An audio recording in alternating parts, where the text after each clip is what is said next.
Welcome back to another episode of Star Wars Minute.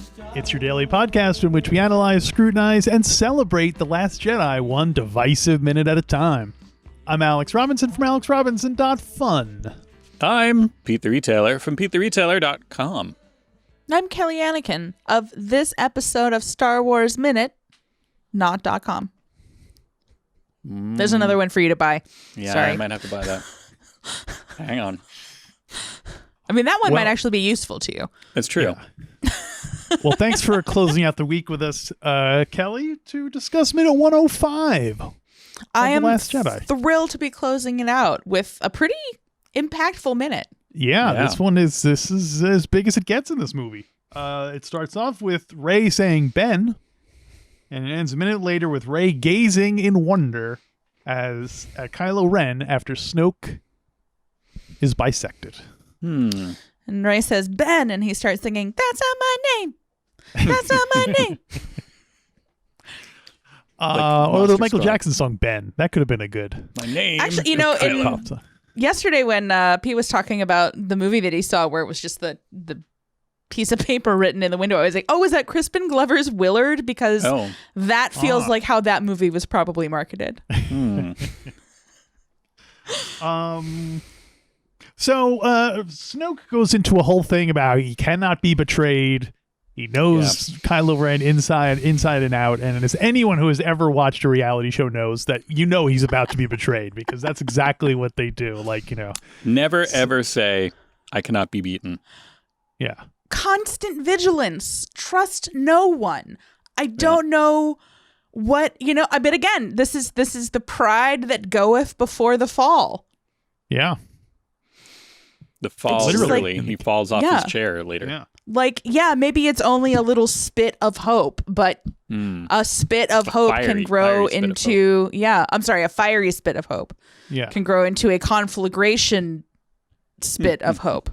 That is the metaphor that they're constantly using about the flame of hope and stuff like that. So it is funny that he did say fiery spit of hope when that's... It feels like he threw that in to kind of belittle her. Yeah. He was like, let me make sure she doesn't feel too inspired. Well, let me ask you guys a philosophical question. Does Snoke think of himself as evil? I don't think so. He's very relaxed. Well, does you mean he can't be evil and relaxed? I mean, I don't think that when he accepted the job at First Order Bank, he was like, I'm gonna ruin people's lives. He was like, no, I'm gonna help people, get their first home and save for college. Yeah.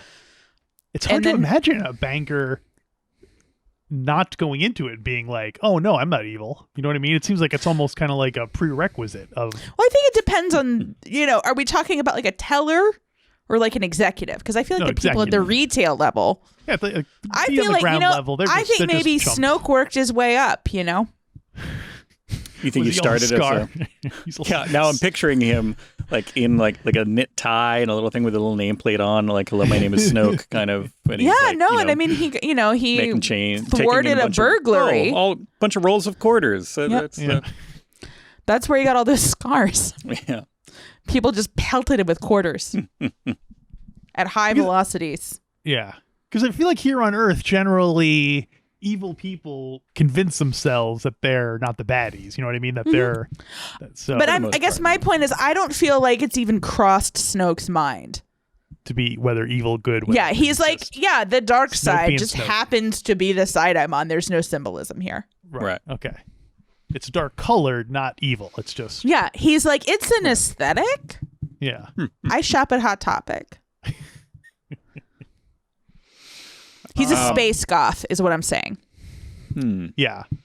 And I love when he's describing, then my apprentice will put his hand on the lightsaber and roll slowly, and he's like closing his eyes like he's in such... It reminds me of when one of my favorite Palpatine moments is where Anakin's like wants to kill Palpatine, and Palpatine's like, oh, I know you do. I know you want to kill me. He's like so into him being evil. And now, but Kylo Ren does a good job of...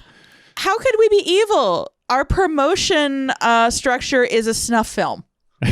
It's fine. Everybody likes this. Yeah. If it was a problem, I'm sure at some point the Sith apprentices would stop killing the masters.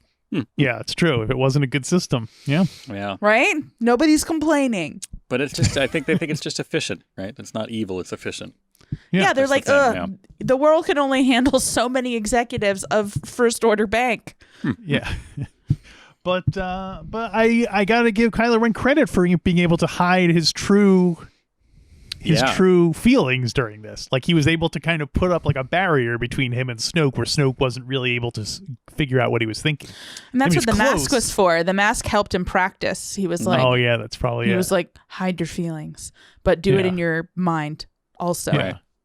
Make the mask for inside you. Yeah. Oh, he's internalized the mask. Yeah, that's why he until doesn't the next movie. Outside. Then he just puts the it mask has two faces. Oh, Streisand. We all wear a mask. That was a mirror, though. That wasn't a mask. Right. Go ahead. I do along those same lines. Like, I love that the dialogue is purposely vague for that. Yeah. Same reason, where it's just like, and then he turns it to face his true enemy, and it's like, if he had just been a little bit more specific, it wouldn't have worked as well. Yeah. Yeah. But, or he faces true enemy, Snoke? What? Yeah, he stayed up all night writing that, and then, like, right as the lightsaber, he's like, oh no, I should have revised it one more time. Oh, when I said rebels, when I meant resistance. Look why do we do this live? Yeah, and then what I think is probably the biggest surprise of the entire film, Snoke is killed. Yeah. Blew my mind when I saw it. I was like, they killed that guy? He was the guy. He turned next to the person you're with. I would not put it past me, honestly. I love to talk through a movie. I love to scream. I love to yell. Over the weekend, my friend rented out Dynasty Typewriter in LA, and there were only 6 of us, so we watched Speed. And just the whole time, we were just like roasting everybody and screaming. It was one of the greatest movie-going experiences of my life. That does sound which fun. Is saying a lot because it was Speed, right? Yeah. But oh man, yeah, I love that. I actually when I went to see Twilight, the last one, part 2, this woman made her boyfriend turn around to shush me. Oh boy. So yeah, I mean, you gotta deploy it carefully. Other people don't like that. Yeah, they're taking you gotta be respectful of their. In my defense, I was real drunk. Well, there you go. Fair enough. That's I don't like. I love it when everybody's on the same page with a movie like that, and it's awkwardly frustrating when you realize that somebody's taking it super seriously.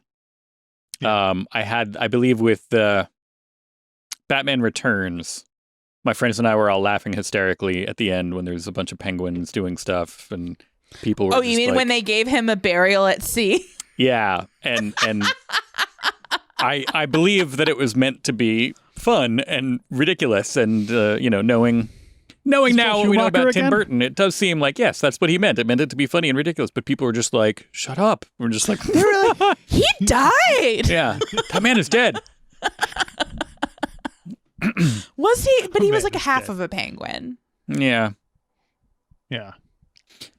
God, Christopher Walken is in that movie. I'm going to rewatch that movie. Everybody has been speaking highly of it. So I haven't seen it since the theater. Everybody speaks highly of it. I would like to go back and see. I would like to watch it again. I think it qualifies as a Christmas movie. Or at least a winter snowy movie. Not that it's Christmas currently. Right. Snowy movie. Yeah.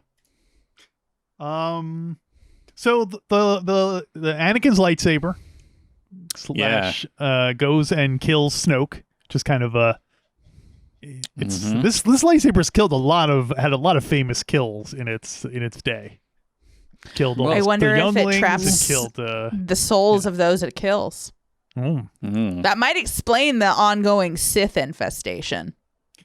Well, what did he still had that? He didn't have a red one yet when he killed all those kids, right? No, he's still using the blue. That was the one he fought. He fought. I was gonna say Ben Kenobi with that lightsaber. Is that the one that turned it red? Oh, like you kill so many kids and it's like boop. It's like a little. Evil. Little, like progress bar. Yeah, like it's a little thermometer. Ding, it's ding, like a ding, telephone. ding. Yeah, You're about to be Take evil. it easy, Make sure slow you down, want to do slow that. down. Turning blue. And although native Tatooiners, and I'm not sure about that one. wasn't that his? Oh, we don't know because he might have gotten. Oh no, that one got sliced in the that one got wrecked in the droid factory. Droid factory. How quickly I forget about the droid factory. Talk about a place that would have been great to have Benny Hill music. There you go. So Snoke naturally looks very surprised when this happens, and well, and they do a nice fake out where where Rey falls, so you're kind of assuming that the blow has hit Rey, and that's not the case. Rey has gotten out of the way, and then she's looking around, she's confused, and then we just see Snoke sliding off of his foundation. Well, first you see him just going like, oh, and there's like he has that light blue like reflection on his face, and you're like, what's going on? And then but I'm tanning. Don't disturb me. He got a notification on his phone, and he was sitting on an awkward. He was like, whoa, hang on, my can somebody get the door? That's my dinner is here. But I love the shot of where it's kind of like far in the background and you see the upper part of his body. It's all out of focus, and it's just kind of like his upper body flops down on the ground, leaving his hands there, which I thought that was a great detail. His hands are still resting on the chair. So magnificent. Great and detail. then we get a kind of a. It's not a throwback or not a. Thematically similar to the idea, the shot from The Force Awakens of the lightsaber coming to Rey. Then we get this kind of, again, we get the lightsabers coming towards you, and you see Rey's hand reach up and grab it. So is Rey the one who... Rey's the one. Is Rey the one... So first the lightsaber just turns on, like it was going to turn on that port, and it just goes and shoots straight through his body. Right. Could he have survived that? If it just poked through him and then turned if it off just poked again? through him, and then he was like, and then turned it off. Like, And also, so then clearly go ahead, Kelly. I was gonna say no, because that would cauterize where it went through him. I just feel like some vital systems would be disrupted. System. We don't know enough about the Snoke's physiology. Yeah, the I walked biology right into of that Snoke.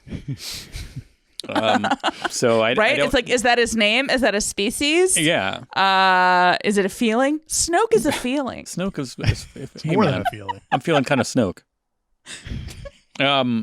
We don't know. Rey is the one who pulls it forward. I don't think so. I thought it was all Kylo. Yeah. But Rey catches it. Yeah. Well, she intercepts. Well, because it's coming toward her. Got it. Just like she's got those lightning quick reflexes she's been practicing with Luke. Force lightning quick reflexes. That's risky, trying to catch a lit lightsaber. You know what I mean? I'm not sure that it's any riskier than anything that's happened in the previous 10 minutes since she's been in this joint. That's true. Yes. Yeah. Is it more or less risky than just flying a coffin into a Star Destroyer and hoping that all turns out for the best when they greet you? And also, does this count as a... I feel like the Disney films were really light on dismemberments compared to the other movies. Does this count as a dismemberment? I feel like it's an untraditional dismemberment. It's not going limb by limb, but definitely parts that were a member of each other are not anymore. Right. Mm-hmm. I guess Darth Maul, the same thing happened to him. Yeah. He got cut. He got sliced in half. Yeah. Like that. There are certainly members that are distant. Mm-hmm. They never call. They never write. Yeah. You're emotionally distant. Yeah. Okay. I had a memory of Pete saying he wanted to complain about something. Oh, good. I forgot. And I feel like things have been really positive. So let's balance the force a little here. Let's bring the room down a little bit. Like it's Friday. Let's bum people out. Yeah. It's just what you got, Pete? It's not a new complaint. It's one of my old complaints about force creep. Not calling Snoke a force creep, but a lot of the force stuff that he's doing here, he's doing so casually and easily. It's taking no concentration and no anything. Just he's like, ho hum. I'm lifting a person in the air and all that. You mean Snoke? When Snoke's doing that? Snoke. What did I say? Oh no, you did. Well, you said lifting someone in the air, right. So I assumed you meant Snoke. Okay, yes. Yeah, not Kylo Ren, who pulls not. No, although it applies to Kylo Ren in early. It's not specific to this film, but it's just in general. Force creep has gotten out of control, and here. Can you define? First time asker. She knows what you mean, but the listeners might not. Yeah, so I'm like force creep, meaning that people are using the force in ways that seem outlandish or too easy. Yes, that there's like incredibly things that would take what it seemed like it would take a Jedi a lot of concentration and effort to do are now just done kind of without even looking. See also my complaints about the hallway airlock sequence at the end of Rogue One. See also my complaints about, all kinds of things ever. See lots of my complaints. I have a long list of complaints. I guess, I don't know. To me, I've always just assumed that part of the reason for being a Sith was you get kind of accelerant poured on your force abilities. And that is kind of a shortcut. And then... easier, more seductive. Right. Yeah. And, it's like, being on the light side of the force, it's like in Christianity where they're like, suffering is great. You should suffer as much as possible. And then, I don't know, I think in this case specifically, it's like, well, like Rey doesn't really know anything. She hasn't been training at all. And these two, because of the largesse of the First Order Bank, they've been able to train nonstop all the time. And Palpatine before them. I mean, it's not like they didn't necessarily have the opportunity to work hard and fuel their force powers with evil. Like, I hear what you're saying. I think it's a valid critique. I'm just saying I think it's evil and it's fine. I guess so. You don't have to agree with me. It's pretty non-important. No, I don't. It just seems very, again, it's not enough to take me out of the movie entirely. I'm just like, no, it's it is our old friend narrative economy. Yeah. And I think it's more dramatic to have Snoke appear not to even be exerting himself. Right. But it did strike me as I was watching it, I was like, damn, I'm like, this is not a fair fight at all. Like, he's not even trying. Yeah. Well, yeah, it's not even really a fight. Yeah. He hasn't even a spit of hope. A fiery spit of hope. Do you think when he said fiery spit of hope, he meant like a stick that you put like a pig or something on? No, I don't think he meant that. Because when I think of fiery spit, I think like, oh, we're having like a luau. Yeah. Do you think they have luau's in Star Wars? Yeah, that's what they do for the cast party for Rent. Oh, Rent. I like it. Full circle. Yeah, there you go. Kylo Rent. That back. It's the sequel to Run Lola Run. Rent Kylo Rent. His parents told him to buy. Tell you, rent, Kylo, rent. In this economy. These trust fund kids. Yeah. He probably does have. Are you kidding? Dad's a great smuggler. Mom's royalty. I think he's loaded. But I'm not sure because her planet was blown up. So unless she had stuff in the First Order bank, I imagine all her stuff. They probably had things in like off-planet accounts. Tax exemptions. You know how space Jimmy Smits can be. It's true. He is he's meticulous, and so it is. Yeah, but I imagine Han Solo's terrible with money. I hope Leia was the check the purse strings, the checkbook. Whatever money actually got to him was through her.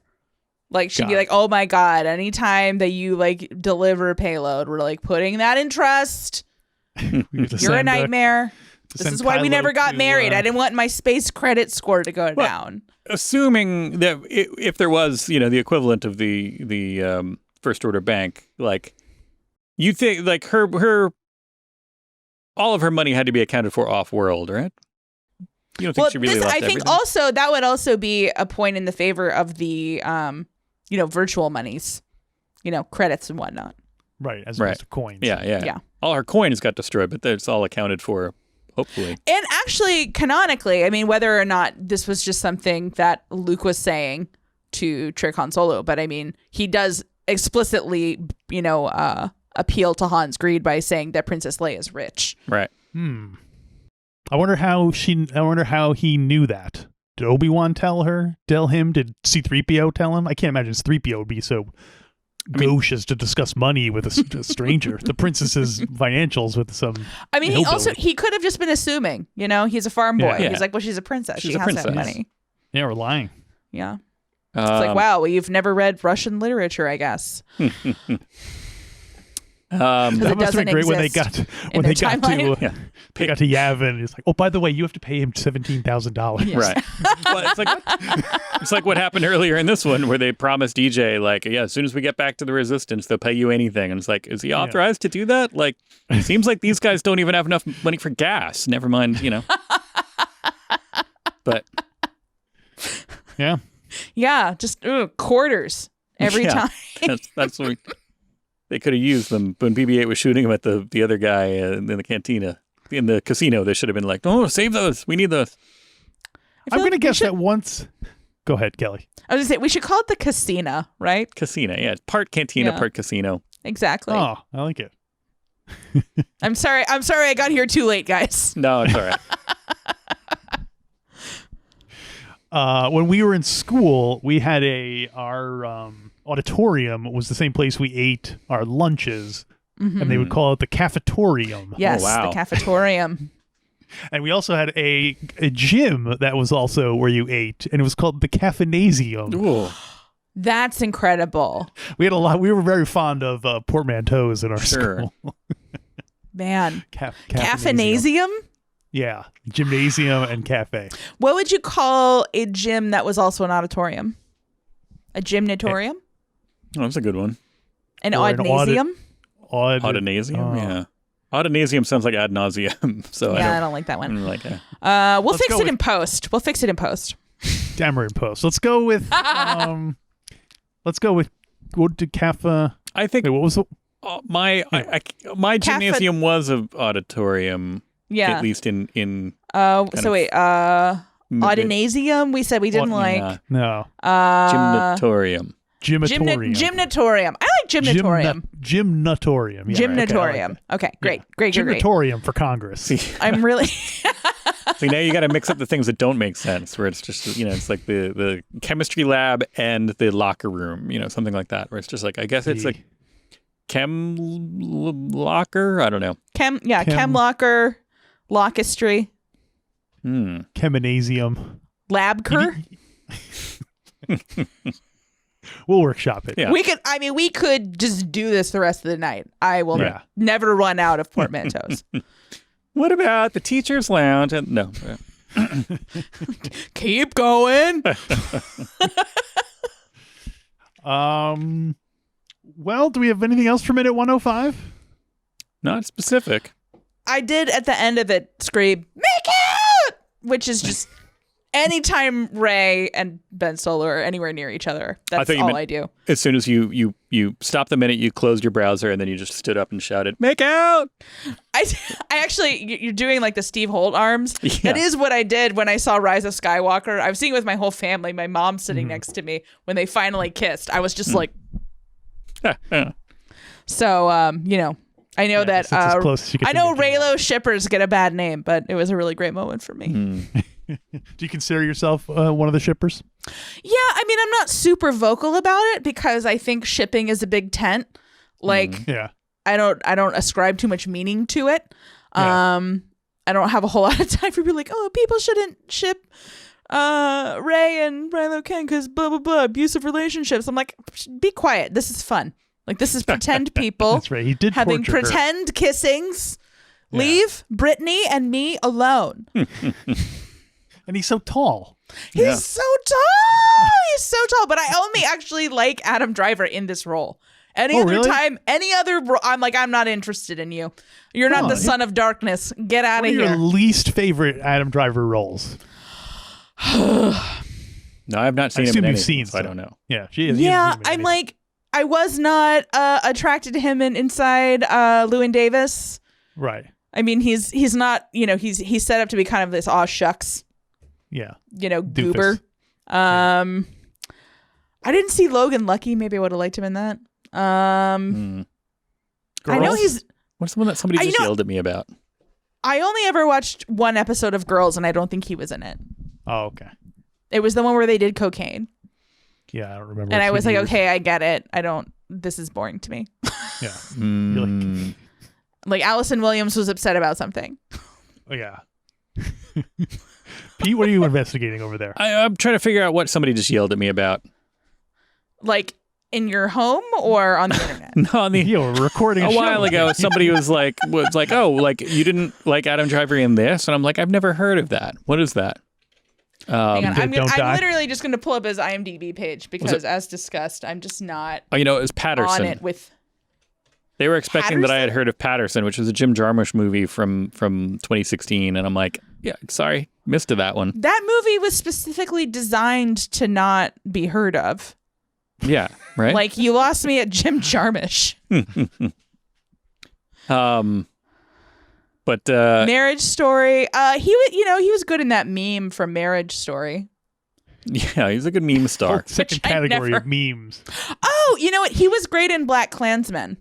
I did really enjoy that, but again, wasn't screaming "make out" during that movie. Yeah, doesn't seem like a make out movie, but yeah, there was more than you would think, actually, but not for his character specifically.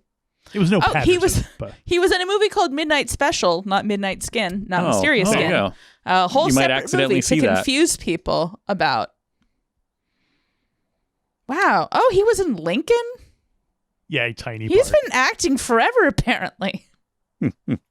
He's been in 3 Academy Award-winning films. That's why Lincoln and 2 other ones. He was in Midnight Special with Uncle Owen, Joel Edgerton. Huh. Oh. So there you go. Joel Edgerton. That guy's famous.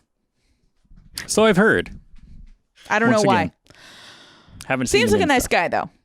Yeah. Beady little ferret eyes, though. That's the problem. Well, it's because he spent so much time out in the sun on Tatooine. Yeah, he was like moisture farming. It's tough. Yeah. Yeah. Well, I guess that'll wrap up minute 105 and our week with Kelly Annekin. Kelly, anything else you want to say about the movie in general? We can get off your chest. Anything? No. I like it. I'm for it. I think John Boyega brought up some valid criticisms of the way that people of color are treated in the Star Wars universe. Sure. But I still love this one. I love his arc with Rose. I do. I'm sorry that he felt slighted, but it's one of my favorite parts of the movie, actually, even though it does get a bunch of people killed. Yeah. Sometimes you gotta crack a few eggs to learn about the military industrial complex at the heart of a Star Wars. Do you now we've currently only got 2 films left before we complete our project here. Out of the 2 of them, would you consider yourself more of a fan of Solo or Rise of Skywalker, or you're I would say Rise of Skywalker by default, because I think I've discussed this on this podcast before. I never actually saw Solo. I half watched it on a plane on somebody else's screen. I was watching Phantom Thread. They were watching way it was Solo. meant to be seen. Yeah. Honestly, that's a great like side-by-side double feature because like you can tell exactly what's going on in either one at any point. You're like, oh, Daniel Day-Lewis is being weird. And then you're like, oh, okay, I recognize those people. Oh no, like Woody Harrelson's mad. Yeah, so I would say Rise of Skywalker by default. But for you guys, I would watch Solo with the sound on and everything and not even play a different movie alongside it. And that's I don't even know if I would do that, so thanks a lot. Thanks for taking that bullet for us. What else do I have going on right now? Nothing. Well, I have nothing to plug. Please make me watch you're Solo. taking it easy. Taking it easy. In 2020 and beyond. No, You guys crack me up. Well, thanks for joining us here all this week. And thank you, listener, for listening. And if you want to become part of the show, why not call our hotline, 8-Day Greedo? We're about at the halfway point here. So get your comments in now before the movie ends. Tell us what you think about the final battle on Crate. Were you pro-salt, anti-salt? Give us a call. Let us know. And we'll see you on Monday for another brand new, never before heard Star Wars Minute.